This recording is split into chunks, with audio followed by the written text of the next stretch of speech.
we thought that we should tell you a little bit about, let's say, the ideas behind Aspect, just to give you a little bit of an overview of, let's say, what is behind all of these parameter files that you enter, and maybe it gives you a little bit of more of an idea what these parameters actually mean. So, Aspect is a code that Timo and I started maybe 5 years ago. Is that about right, Timo? Yeah. I think so. And it had, we had looked, or let's say I had been part of the geodynamics community for quite a while already, and I had looked around a little bit what people do, and let's say what codes there are and what works well and what doesn't work well. And so a lot of the design of Aspect is motivated by the sort of things that I saw in the community and the sort of demand there is for things. So when we sat down and we thought about what sort of design we wanted, we saw that there are a number of widely used codes, and at the time certainly in mantle convection the most widely used one was Sitcom and may still be. What we didn't like so much is that, let's say, most of the codes that we saw had an architecture, software design that was maybe 20 years old, and that the numerical methods were about maybe 20 years old. So I think in mathematics we've made good progress since then with figuring out how to do things more accurately and maybe faster. And so we wanted to write a code that incorporates these sort of things.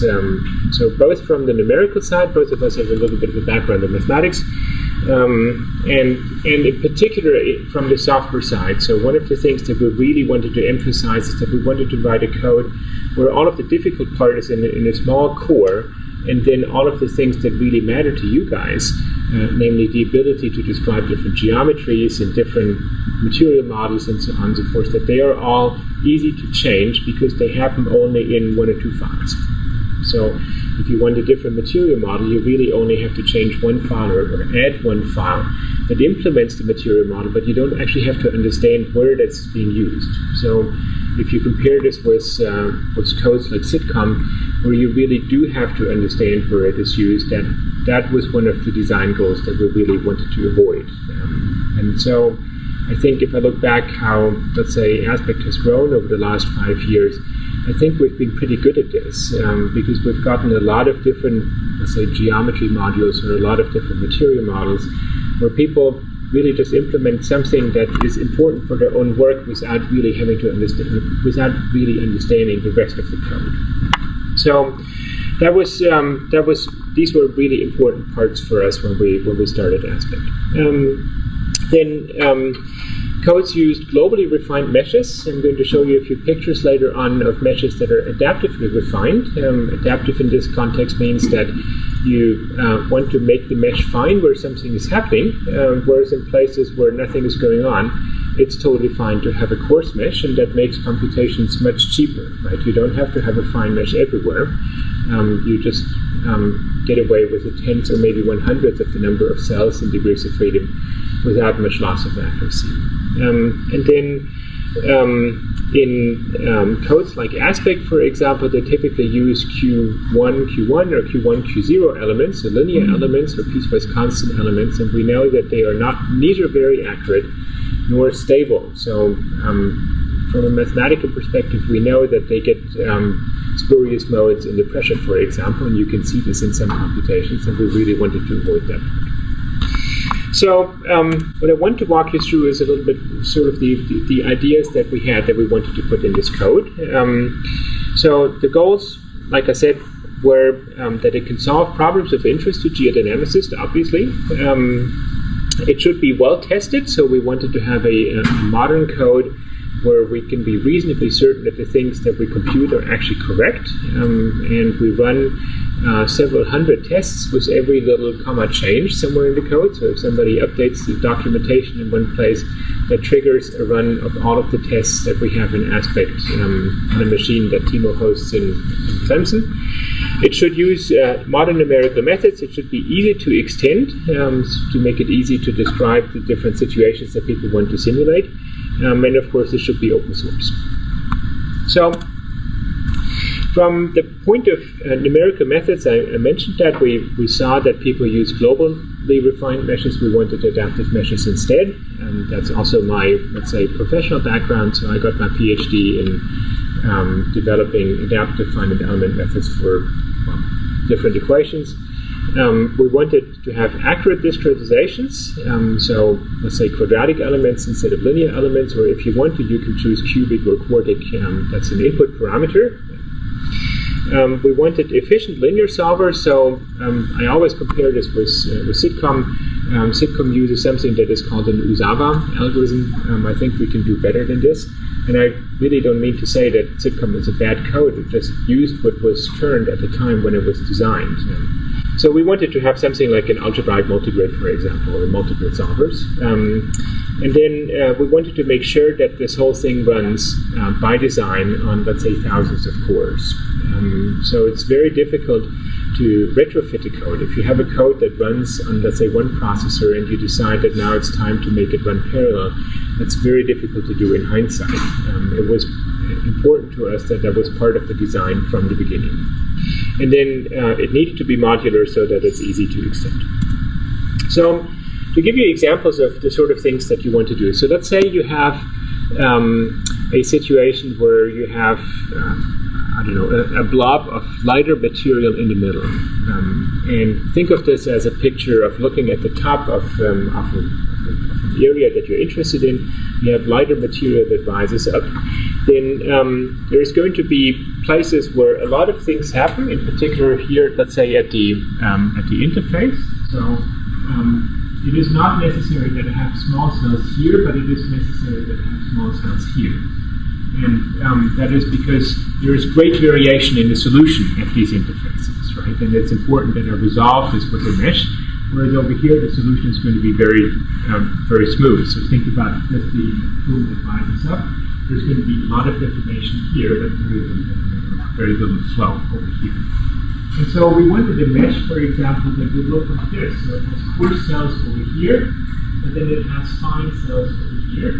And the way you compute these sort of things is with something that we call an error estimator or an error indicator, which in essence looks at the solution on every cell and says, okay, so can I compute some sort of criterion that suggests to me how accurate the solution is on that cell? And if the error is large, or the expected error is large, then I will need to refine my cell, so cut it in both x and y direction, for example. Whereas if the error is small, then maybe that's not necessary. And so you see this in this picture here. So over here, the error is small, indicated by blue. Okay? And then the closer it comes to the center, the error becomes larger and larger and larger, until it became so large that the cell is refined.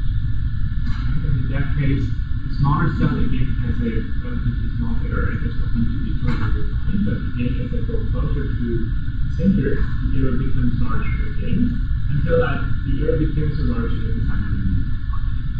So that's the sort of idea that's behind these mesh refinement strategies. And it means that in practice, you don't have to worry yourself where the refinement happens. This can happen automatically. And there are a number of criteria that you can select from the input file that decide for you where, or let's say how this error is computed, and then automatically the mesh is refined based on this. So when you've seen codes in the past where, let's say, you know that there's something happening here, and so you have these graded meshes that by hand make the mesh size smaller and smaller in the vicinity of, let's say, a fog, that is not necessary in Aspect because it can create these meshes automatically by just looking at the solution.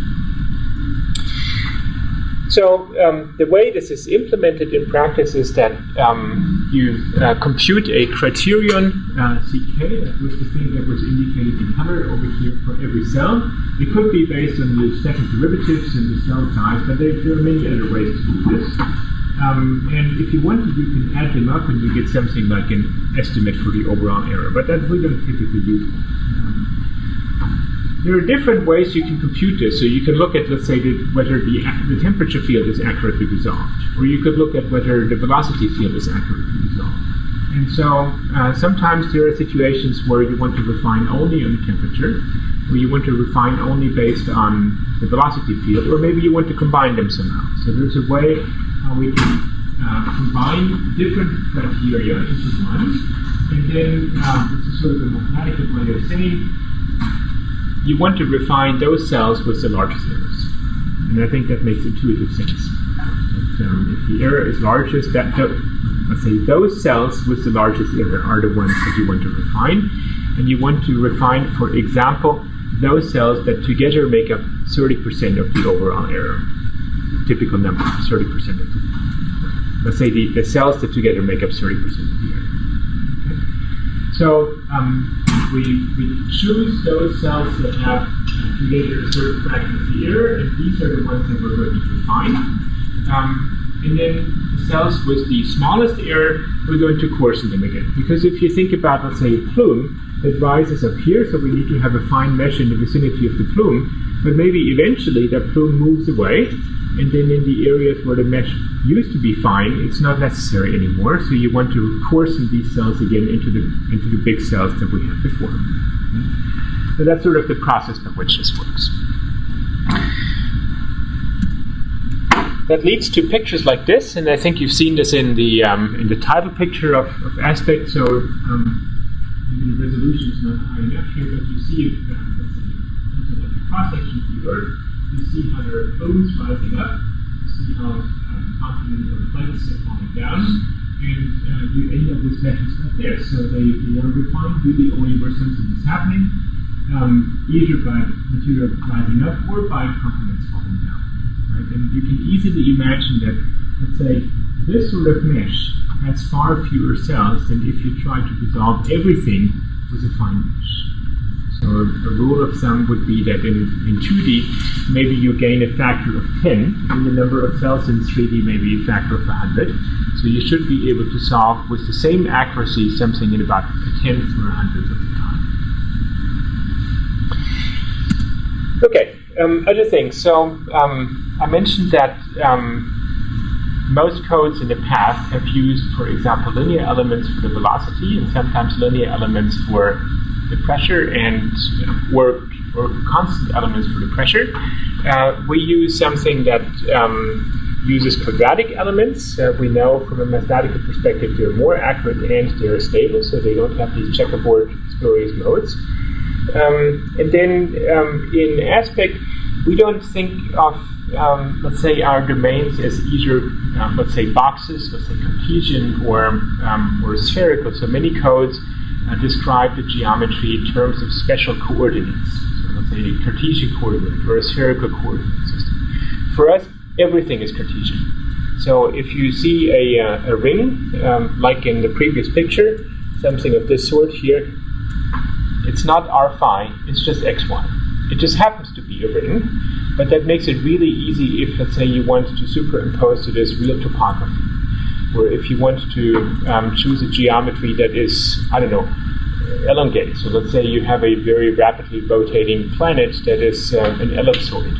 Right? So all of these sort of things become really easy if all you say, well, it has the shape of a ring, but every vertex in this mesh simply has a coordinate in x, y, z space.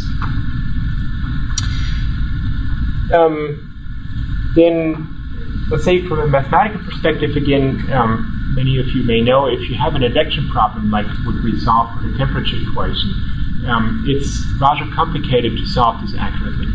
So oftentimes when you solve an advection problem, what you get is at places where there are discontinuities or sharp gradients of the temperature, that you get over and undershoots or oscillations in the vicinity. And so there are at least two techniques in Aspect that we use to suppress this. So one is something that we call entropy viscosity. So in essence, we smear it out a little bit in the vicinity of steep gradients that numerically makes it stable. And then Sam implemented something recently that uses discontinuous elements that essentially has the same effect. So it adds stability to the problem. And so it leads to situations like this. So if you do not stabilize at all, then let's say you have a hot blob, I think it's a cold blob that falls down, so it's a higher density.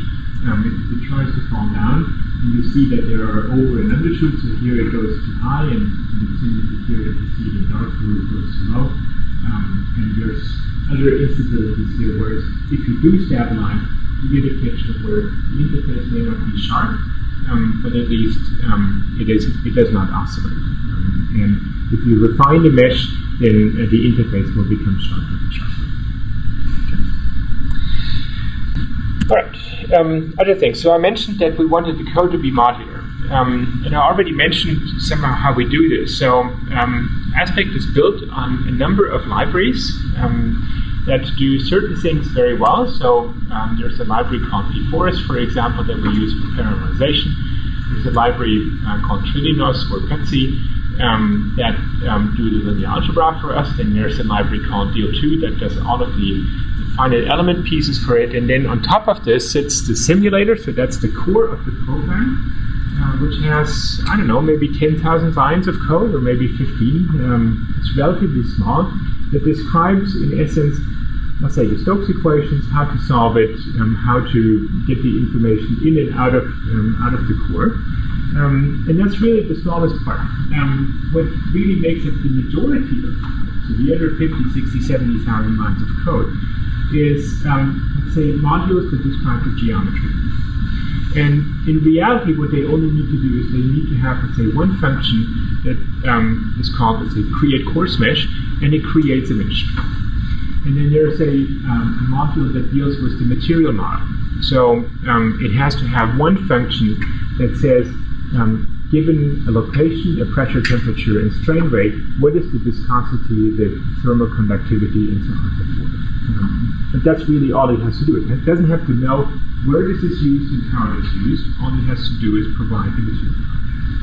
And then there's other modules where you have to describe, so the solution has been computed, what do you want to do with it? Let's say, compute the average pressure, or the average temperature, or the average velocity field, or something of this sort. So all you do is, we give you a mesh and a vector that contains the solution, and then you can do with that whatever you want, but you don't have to know where the mesh or the vector comes from.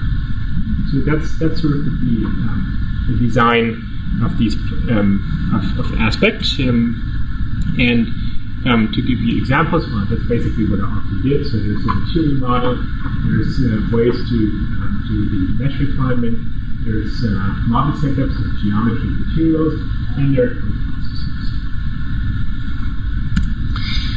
And many initial conditions, boundary conditions, geometry, gravity, density, all of this. So all of these are plugins. So the reality is that you don't really have to understand the core of the code. You really only have to understand the one piece that is important for your particular application. Other things. So Aspect has checkpointing like many other codes. So when you run things in parallel, what you will find oftentimes is that the code runs, multiple days in 1,000 cores. One of the cores has a power outage or has a disk failure or something, and so your job dies. And if you don't checkpoint, then that means that you would have to run the whole thing from scratch. That's expensive. That's expensive in money too. So a CPU hour costs 10 cents, and if you run it in 1,000 cores, that means $100 per hour for your university, not for you, typically. So checkpointing helps you with this in that, let's say, periodically, let's say every 50 time steps, for example, we just write the whole state of the program out onto disk. And then if your program crashes for whatever reason, you can just start again where you where the last checkpoint was created. Okay? Other uses for this is, let's say sometimes you might want to change things. So let's say you want to compute for the first billion years of the Earth just to get a reasonable initial state, and then you want to play with different material models or different somethings. And so you would just start from a billion years, change something in the input file, and start from there. Change something from the input file and start again at a billion years, and just compare what happens for the next 100 million years without having to start from scratch. Okay, I already mentioned that it builds in a bunch of different libraries. So other things that we do, we use what I think today we probably would consider the most efficient solvers for the temperature and for the Stokes equations. I think it may not be terribly important to really go into the details here. And then I mentioned that it was important to us that the code runs in parallel on very large machines. So Rene has done a lot of computations on up to 10,000 or more cores. And what you typically find is that if you have a problem that is small, so let's say 85,000 degrees of freedom, that's probably roughly the size that some of you with 5 refinements had. If you use, let's say, 64 processors, then the speed up is not perfect. So speed up would mean, a speed up of 10 on 10 processors would mean that you use only 1/10 of the time. So here, 64 processors only speed up of 10, that means it's not particularly good. But that's because this problem is too small. Whereas if you run in bigger and bigger and bigger problems, you can get a speed up of over almost 10,000 on 10,000 processors. Right? So that really helps you to solve very large problems, because if you just throw enough processors at it, then you know you're going to run at roughly the same speed as if you had a much smaller problem with a much smaller number of processors. And certainly on the largest computations that we want to do, where we want to really have high resolution, you need a lot of processors. Okay.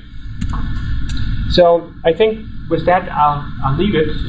This is just, let's say, a short overview of how this code was written and what are the important pieces to us. I think, to me, in hindsight, really the things that we were really good at is to build a design that allows you to really change a lot of things. If you need a different geometry, all you really have to understand is how to describe the geometry of the design.